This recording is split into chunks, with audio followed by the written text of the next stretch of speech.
Malum Türkiye bir darbeler ülkesiydi bir zamanlar. Hep darbelerle birileri gelir, birileri giderdi. Ancak gelenle giden aynı kadrodan hep ordu kaynaklı kişilerdi veyahut Amerika destekli darbelerdi yani. Ancak 15 Temmuz darbesi, darbe girişimi eskisi gibi olmadı.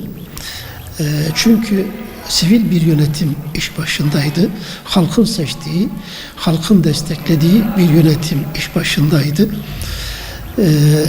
Gelecek olanlar da yine ordudan eski kimlikle gelecekleri malumdu. Halk bu eski acıları yaşamak istemedi. Onları kabullenmedi. Dolayısıyla halk sokaklara döküldü. Buna hayır dedi. Tepkisini ortaya koydu ve darbeyi önledi. Burada asıl neden aslında imandır. İman cevheridir. Bu halk Müslümandır. Geçmişten beri sindirilmiş ise de biraz bilgisiz bırakılmış ise de halkın özünde İslami ruh vardır, İslami bilinç vardır. Bu defa bu bilinç iyice nüksetti. Yani gelen zulme karşı, gelen baskıya karşı, eski diktatöryeye karşı bu bilinç kendini net bir şekilde gösterdi. Buna boyun eğmedi yani. Boyun eğmek istemedi. İman aslında bir cevherdir ki karşısında Allah'tan başka güç tanımaz. Allah'ın dışındaki güçlere eyvallah demez.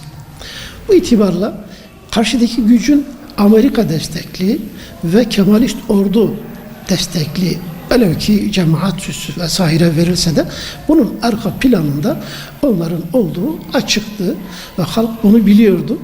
Halk tepkisini koydu, karşı durdu. Hep zaman bütün darbeler dış kaynaklı olmuştur. Böyle dış desteği olmayan hiçbir darbe zaten buna cesaret edemez, buna tevessül edemez. Oradan suyu kesildiği zaman burada da zaten halk kabullenemiyor. Açıkta kalacağını bilirler.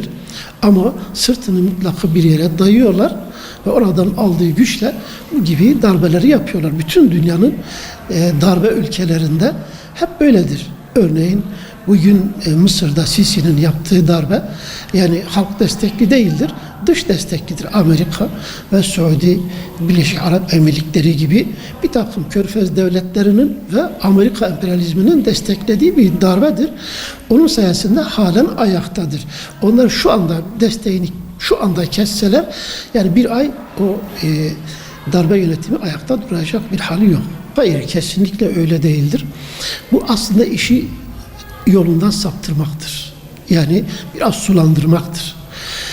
Bu işin aslında bilincinde olanlar kaybedince o kaybeden tarafın oluşturduğu bir algıdır.